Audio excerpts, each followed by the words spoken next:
Assalamualaikum warahmatullahi wabarakatuh. Selamat malam, selamat siang, dan selamat pagi bagi siapapun yang telah hadir di YouTube Latis. Terima kasih atas kehadirannya, dan juga jangan lupa subscribe, like, dan komen serta share. Demikianlah teman-teman semua. Hari ini kita membicara tentang peranan media dalam politik di Indonesia. Jadi peranan media di Indonesia ini sangat-sangat kuat dan sangat-sangat canggih. Kenapa sangat canggih? Karena yang bermain dalam politik Indonesia ini adalah kebanyakan orang-orang yang memiliki uang, memiliki kekuatan ekonomi, dan juga memiliki dekatnya mereka dengan para elit, baik dalam sipil maupun militer. Nah, jadi permainan-permainan elit politik di Indonesia saat ini sungguh-sungguh sangat-sangat canggih. Mereka menggunakan media sosial sebagai bagian dari proses mereka untuk menuju sebuah kekuasaan. Dan juga mereka bisa bermain dalam segala aspek karena materialis berkuasa atau uang berkuasa. Jadi sehingga mereka terlalu asyik dengan dunia seperti itu. Nah, tapi ada satu hal yang baik bagi menurut saya, yaitu bahwa segala sesuatu yang dilakukan oleh para politisi ini, seperti eranya Jokowi dan Ahok, mereka memperlihatkan aktivitas dalam bekerja, yaitu masuk gorong-gorong, masuk ke got, lalu memperhatikan sungai-sungai ini perbaiki, dan juga melihat hasil dari kerja tersebut, lalu mendatangi orang yang kebanjiran dan memperbaiki wilayah-wilayah yang kebanjiran. Itu menurut saya merupakan satu hal yang sangat baik dan sangat bagus. Nah, tapi di sisi lain ini masalah baru bagi kita, yaitu ketika mereka tidak memahami strategi politik dalam negeri di saat mereka menjadi penguasa. Inilah yang terjadi saat ini, teman-teman. Inilah yang masalah besar bagi Indonesia ini. Dan ini pun dihasilkan oleh media yang sangat baik, yaitu ditutupi semua kekurangan, ditutupi semua keburukan, dan dimunculkan hal-hal yang positif. Walaupun dari satu sisi positifan itu bagus, tapi di sisi yang lain buruk untuk Indonesia di masa mendatang. Inilah hal-hal yang seperti ini harus kita ketahui, kita harus pahami bersama. Nah, jadi kebanyakan para politisi saat ini adalah orang-orang yang bermain dalam media sosial, karena mereka punya jalur, punya uang, dan punya jaringan atau networking yang sangat kuat. Karena itu tadi mereka mengandalkan keuangan. Nah, jadi mau mereka tidak tahu politik, mau mereka paham politik, mereka tidak peduli tentang itu.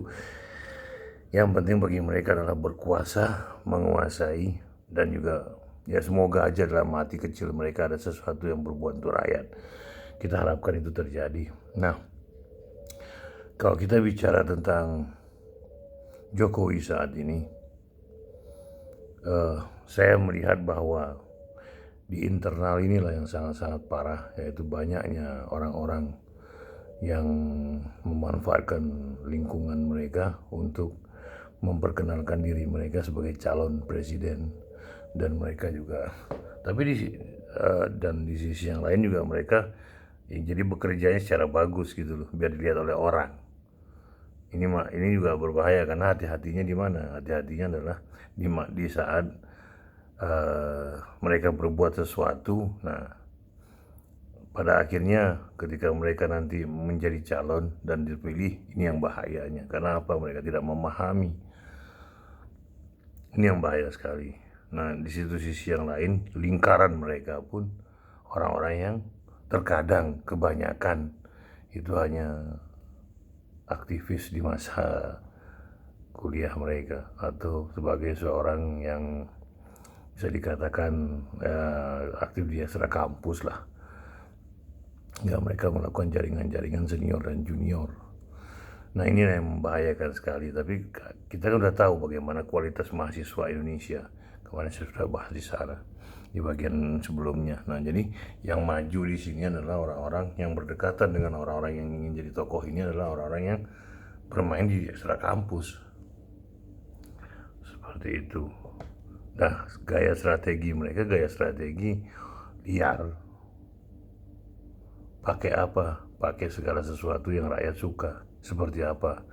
Tercukupi kebutuhan beras, minyak, Indomie, dan lain segala macamnya, hingga rakyat pun jadi memilih. Inilah yang bahaya sekali. Nah, jadi rakyat itu selalu jadi korban, dan di akhirnya menjadi seorang yang menunggu harapan dari uang politik. Ini yang membahayakan sekali. Ini tidak memberikan mental yang baik bagi masyarakat, hingga masyarakat hanya selalu jadi kelompok yang pesuruh. Seperti itu. Ini yang membahayakan sekali. Ini tidak mendidik masyarakat untuk memahami, mengikuti pemahaman politik Indonesia. Jadi politik Indonesia saat ini adalah bukan budaya Jawa, tapi budaya uang. Karena segala sesuatu yang mereka kerjakan selalu dibantu oleh kekuatan jaringan tadi melalui uang. Nah, inilah yang sangat membahayakan sekali dalam cara berpikir. Akhirnya Akhirnya masyarakat hanya jadi pesuruh dalam setiap pemilu. Ini yang membahayakan sekali. Mental masyarakat pun jadi mental orang-orang yang kaya atau punya duit ketika ada pemilu. Seperti itu. Di sisi yang lain juga kita melihat para tokoh-tokoh ini adalah yang besarnya dan lingkungan mereka hidup di kalangan jet set, orang yang memiliki uang. Walaupun mereka berkata saya hidup dari miskinan dari dulu, kan itu masa lalu. Mereka tidak akan pernah kembali ke masa lalu. Itu budaya bangsa ini selalu seperti itu. Orang yang dulu miskin tidak akan pernah mau kembali ke masyarakat yang miskinnya. Justru mereka bagaimana mempertahankan, mereka ada di strata yang mereka kuasai saat ini. Itu mental budaya ya, budaya mental bangsa ini yang setelah ada sekian lama dari era Soeharto hingga saat ini. Karena itu tadi yang saya bilang yang sebelumnya bahwa mental kita besar dengan kekerasan, dengan bentakan, dengan harus wajib patuh, wajib taat. Nah, itulah orang yang baik, orang yang pintar, orang yang cerdas. Tapi kalau melawan, memberontak, itu adalah sesuatu yang salah. Disitulah teman-teman. Nah, jadi mereka selalu menggunakan segala sesuatu melalui media yang mereka miliki atau punya teman mereka, jaringan tadi yang mereka pakai. Nah, ini sangat membahayakan sekali bagi perkembangan politik Indonesia. Ada beberapa hal yang harus kita pahami bersama dalam rangkaian pemahaman politik Indonesia yang baru ini. Ya, itu tadi terlepas dari sebuah budaya yang sangat mengental selama ini, itu budaya Jawa. Ini sudah mulai mencair, saya lihat, hingga budaya Jawa ini sudah tidak menjadi sebuah patokan lagi. Tapi saat ini adalah budaya uang dan budaya media yang dipakai dalam sebuah aksi politik. Karena kalau budaya Jawa dulu tidak. Budaya Jawa itu adalah dengan melakukan sebuah gerakan menekan, menindas, dan wajib patuh. Seperti itu. Nah, kalau budaya uang tidak. Mereka memberikan uang, memilih, nah setelah itu terserah. Dan media pun demikian. Budaya media itu yang penting mereka terlihat, tersorot, baik, bagus. Jadi image yang dimunculkan itulah kebaikan. Nah, kalau budaya Jawa tidak, dia harus memiliki kedekatan dengan alam non material, yaitu alam gaib. Seperti meditasi, lalu melakukan suatu gerakan ibadah, suatu kedekatan dengan para guru-guru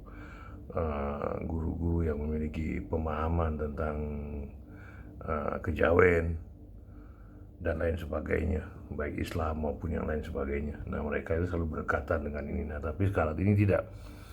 mereka mendekati hanya tokoh-tokoh yang benar-benar memiliki massa.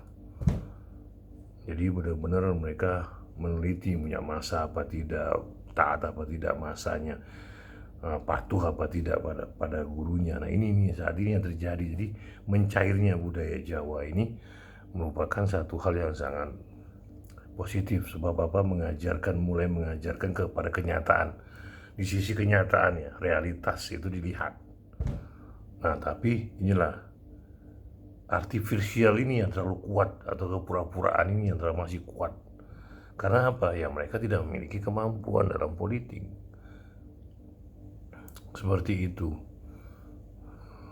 Jadi mereka ini tidak memiliki kemampuan dalam politik, khusus pemahaman. Ini sangat membahayakan sekali. Ya termasuk juga orang-orang yang kuliah,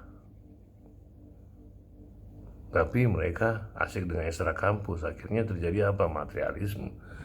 Yang mereka pikirkan itu tadi, selalu saya bahas ini, yaitu apa? Tahta, harta, dan kekuasaan. Harta, tahta, dan ya jabatan. Jadi seperti itu terus menerus. Dan ini dirombak lagi, dimainkan lagi, dirombak lagi, dimainkan lagi. Nah jadi kayak ada semacam permainan-permainan yang memang sudah disaklekan gitu loh. Jadi ini merupakan sebuah bagian dari internal, ada orang-orang yang tak tersentuh ini memainkan ini semua. Jadi seperti itu. Nah partai pun mulai memainkan ini. Apa mereka mainkan? Mereka memilih calon-calon berdasarkan, yaitu tadi, berdasarkan pilihan partai. Sementara mereka ajukan adalah orang-orang yang tidak memiliki kualitas. Memang ini yang kenyataan pada bangsa ini. Jadi mental berpolitik itu hanya tujuan satu, apa? Pengaruh. Nah, tapi dalam dunia awal mereka bergerak dalam politik, mereka tidak melihat pengaruh itu sebagai sebuah kekuatan. Karena apa? Mereka memainkan uang. Nah, dari uang itu mereka dapat jaringan, networking. Mereka mendapatkan massa.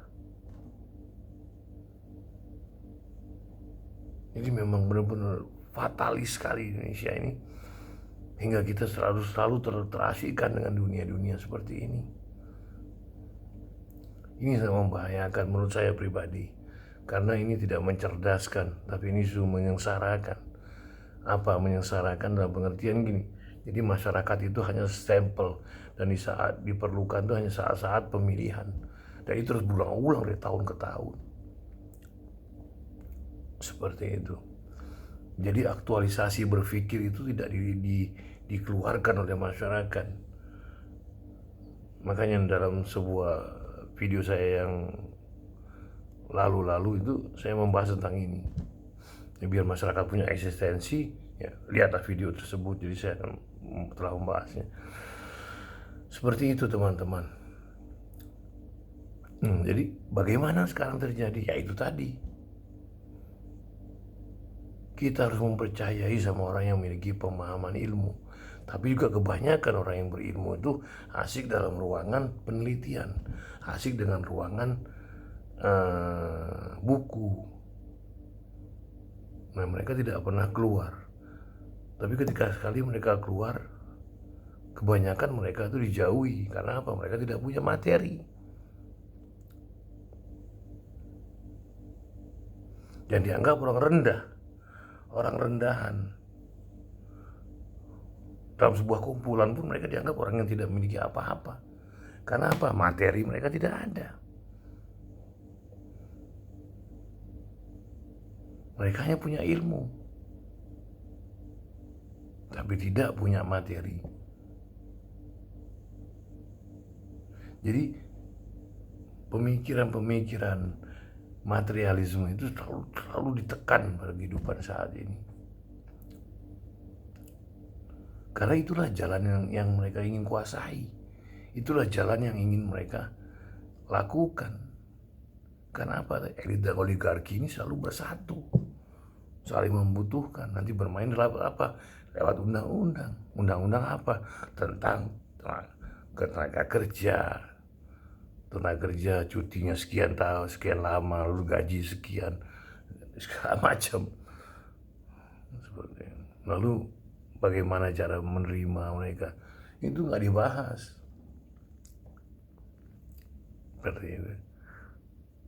Jadi ini perlu terus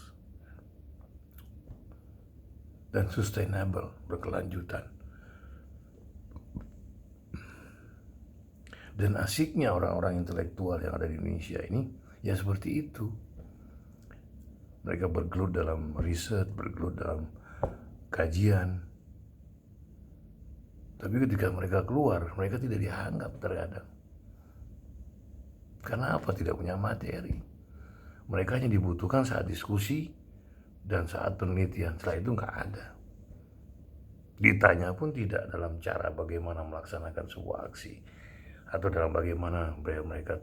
Nah, tapi di situ juga ada kelompok tertentu yang sudah menyiapkan intelektual yang telah dibayar oleh mereka.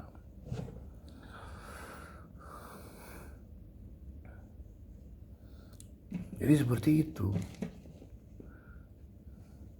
Yang harus kita lakukan saat ini adalah bagaimana mengubah bangsa ini biar masyarakat juga mencintai, mengikuti, faham tentang politik. Itu tadi, berinteraksilah dengan masyarakat, kasihlah pengetahuan apa yang kita punya, apa yang kita tahu, jangan lebih dan jangan kurang. Jadi begitulah teman-teman semua. Jadi ini realitas bangsa ini. Pemilu itu bagaikan hari raya, seperti apa istilahnya ya, ya hari raya sudah, hari kebahagiaan bagi siapapun yang mengikutinya.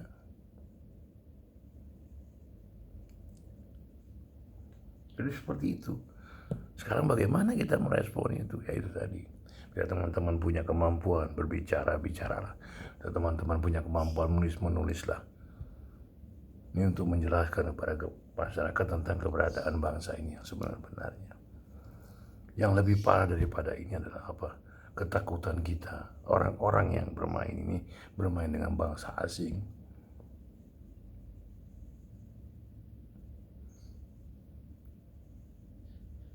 Bagaimana mereka diolah, bagaimana mereka digunakan.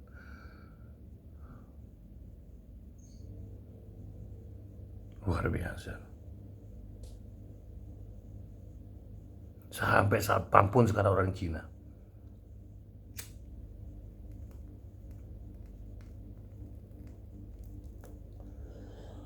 Orang Tiongkok. Bagaimana? Kayak itu tadi, eksistensi keberdayaan pemikir mereka nggak punya. Seorang tokoh itu harus memiliki pemahaman terhadap politik secara konkret. Karena seorang politik itu bukan hanya bergerak hanya sesaat. Dan dia harus tegas.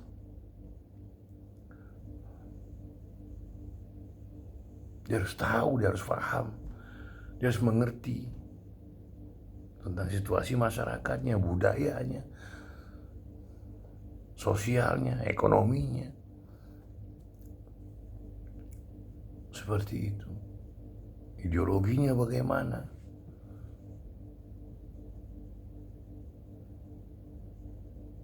Apa yang mereka lakukan saat ini? Seperti mereka bentuk badan Pancasila itu, apa BPIP, apa Badan Ideologi Pendidikan Pancasila, entah apa namanya. Tapi apa yang mereka kerjakan nggak ada.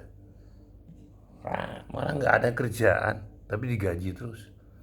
Itu gimana?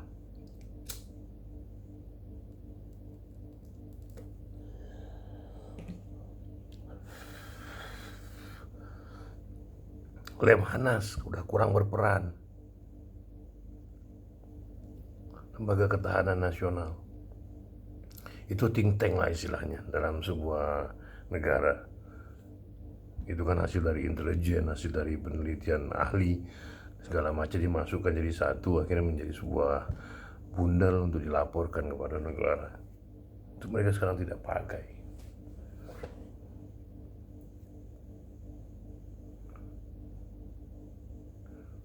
Memakai orang-orang luar negeri, yang lulusan luar negeri, ditaruh di sebuah tempat, hanya itu tok udah urusan mereka.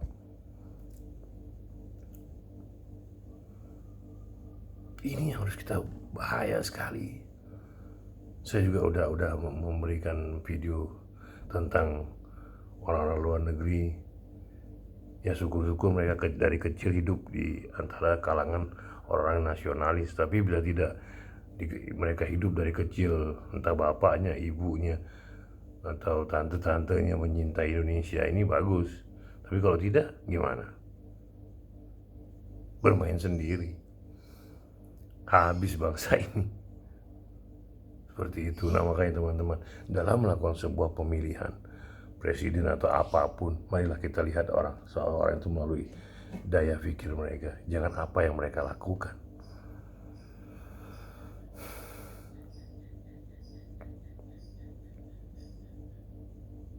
Karena kalau apa yang mereka lakukan, habis kita benar-benar.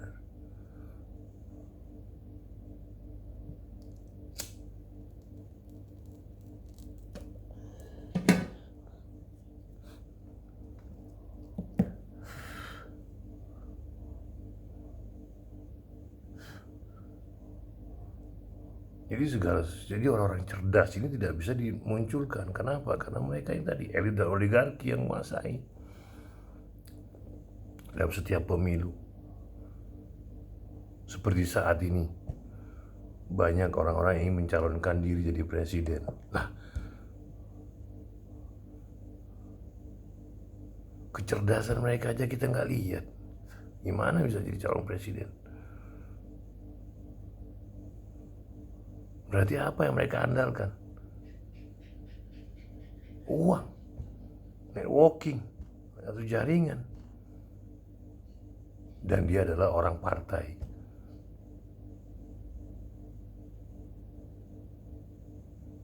Ini realitas yang terjadi.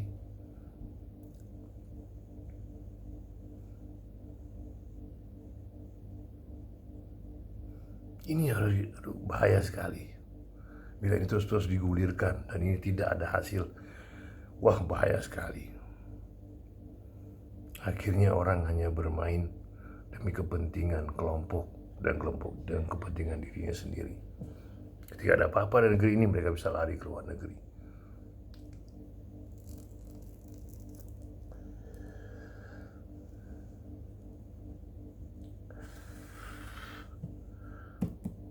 Oke lah, kita ambil satu contoh, Jokowi. Ketika dia jadi presiden, ketika internalnya pecah, dibiarkan. Yang penting mereka tetap eksis kepada dia.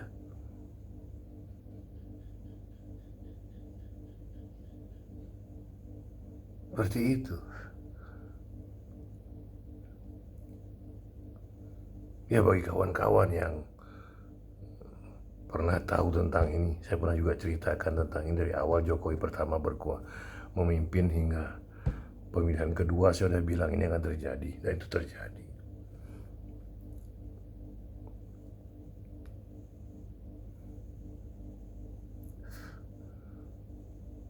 Kenapa? Karena mereka dari awal mengikuti Jokowi. Di tengah jalan ngambil orang, dipotonglah mereka ini. Yang dari awal berkeringat sampai bela-belain dari gubernur jadi presiden. Nah ini mereka bergerak terus. Nah tapi setelah elit-elit ini dimasukkan, ya mereka bikin jaringan baru. Dipecah semua.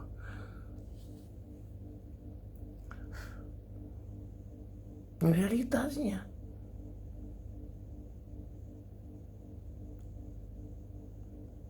Ya inilah politik.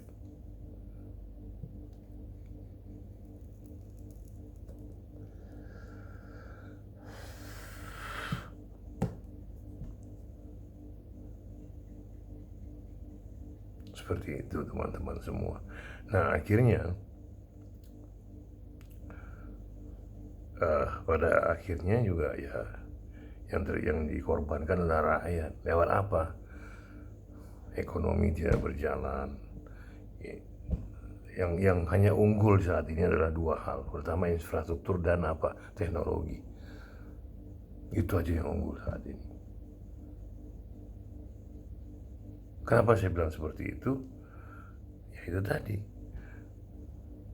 kalau infrastruktur terus bergerak membangun,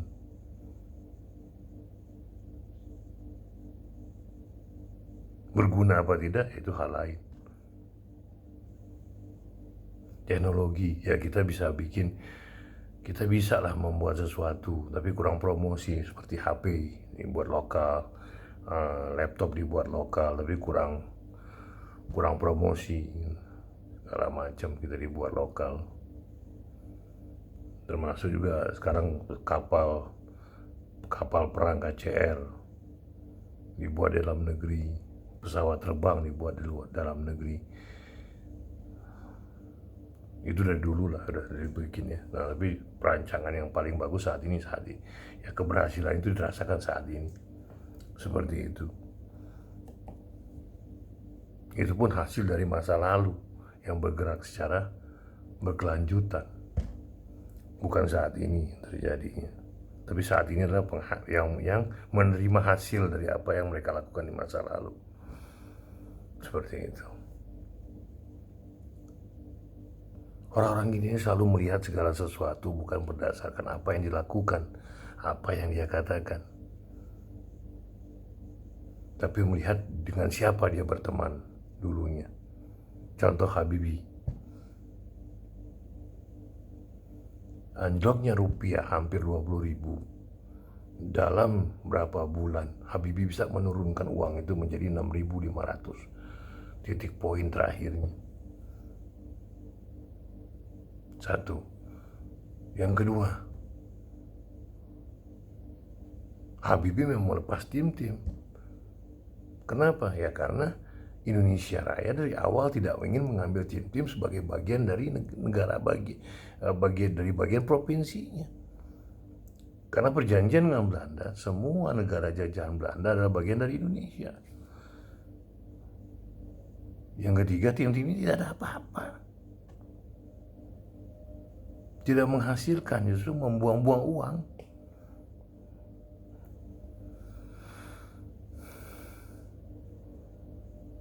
Nah inilah yang terjadi. Orang yang berkualitas dibuang oleh orang-orang lain karena apa? Berhubungan dengan orang yang telah ditumbangkan. Habibie cerdas karena dia memahami baik lokal maupun internasional kondisi-kondisinya. Tapi ini dibuang oleh MPR seolah-olah dia adalah bagian dari yang kotor dari Soeharto. Tidak bisa.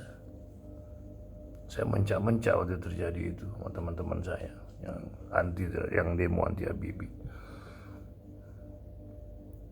Inilah yang terjadi realitasnya teman-teman. Jadi kawan-kawan mahasiswa pun tidak bisa melihat. Karena itu tadi terlalu asik dengan apa? Praktis dalam berpolitik.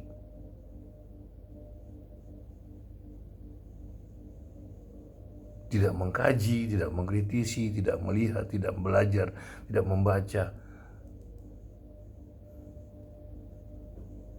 Seperti itu.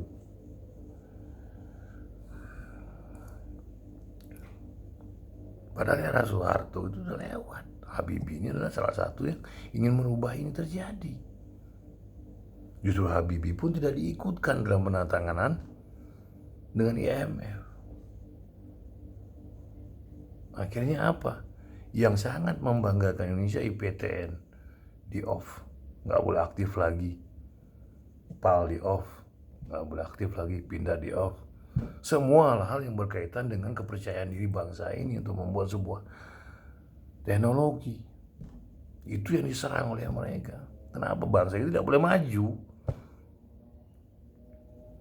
Nah, bagaimana sekarang terjadi bila orang-orang yang memiliki uang dan memiliki usaha dan juga dekat dengan orang partai bermain, dan orang-orang yang ada di masyarakat bawah, rakyat bawah ini selalu hanya sebagai stempel. Dengan apa? Hadiah uang 250.000 dengan beras, apalagi minyak goreng, telur.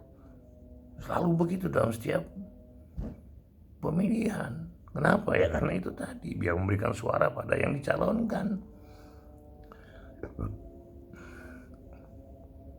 Lewat siapa itu tadi? Lewat orang-orang seperti orang-orang yang telah ditetapkan oleh mereka. Salah satu bagian dari kelompok itu apa? Yaitu orang-orang ulama, pendeta yang selalu dilibatkan dalam permainan politik, yang hanya diperlukan sesaat itu saja. Setelah itu nggak dipakai lagi. Kadang genting baru dipanggil lagi, seperti itu. Ini realitas teman-teman semua. Jadi budaya media, budaya uang sangat sekali ini sudah demikian mengental di masyarakat kita ini, hingga budaya berpikir itu hilang.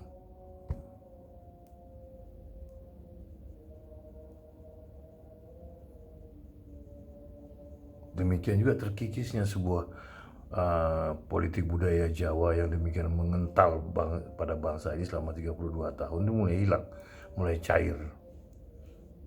Karena itu tadi, ada permainan elit-elit baru seperti oligarki dan orang yang duduk di partai bermain.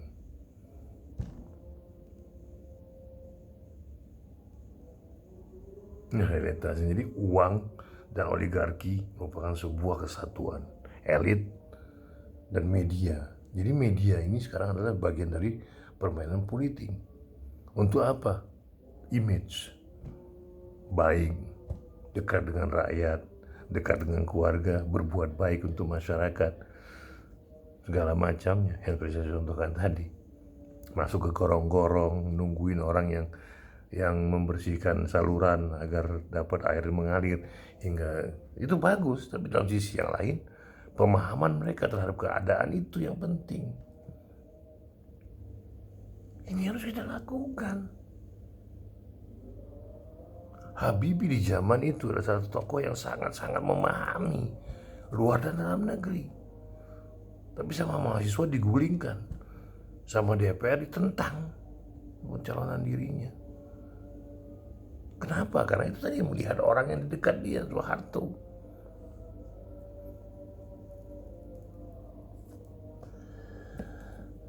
Di sisi yang lain bisa menurunkan uang, bisa menurunkan nilai uang US dollar dari 1 US dollar itu menjadi 20.000, 17.000, dari 17.000 hingga 20.000 dolar, 20.000 rupiah menjadi 6.500. Nah, bagi orang luar yang menghancurkan Indonesia ini merupakan sebuah keburukan buat mereka. Kenapa? Takut Indonesia bangkit kembali. Pencalonan G20 pun itu bukan karena pemahaman politiknya, bukan karena bagusnya presiden kita melaksanakan sebuah prinsip ekonomi rakyat. Tapi apa? Dilihat kebutuhan dasar bangsa ini yang memiliki sumber daya alam yang sangat kuat, itu yang dipakai. Ini yang bahaya sekali. Jadi pemahaman itu jangan ketika sudah jadi presiden. Sebelum jadi presiden pun mereka harus paham tentang kondisi politik, ekonomi Indonesia secara utuh, baik luar maupun dalam. Oke, demikianlah teman-teman semua. Terima kasih atas perhatiannya. Semoga ini berarti bagi kita semua dan memiliki arti juga bagi yang mendengar, melihat, menonton video ini. Dan juga tolong jangan pernah jangan pernah menonton Latis ini hanya setengah-setengah. Jadi nonton dari pertama hingga terakhir biar memahami apa yang saya maksud. Oke, jadi oligarki itu jadi budaya jauh, pengikisan budaya-budaya lama telah hilang, mulailah sekarang muncul, yaitu politik media dan politik uang, hingga bangsa ini terus-menerus menjadi seperti bangsa-bangsa yang masyarakat ini hanya dijadikan tempat stempel untuk pemilu berikutnya. Karena mereka mendapatkan jatah, tidak mencerdaskan, justru itu menyengsarakan masyarakat secara dalam pikiran. Hingga mereka pasrah, mereka tidak mau tahu. Seperti itu yang terjadi. Demikianlah teman-teman semua. Terima kasih banyak atas perhatiannya. Jangan lupa like, subscribe, share, dan komen. Terima kasih atas perhatiannya. Assalamualaikum warahmatullahi wabarakatuh. Selamat malam, selamat siang, dan selamat pagi. Salam Latis.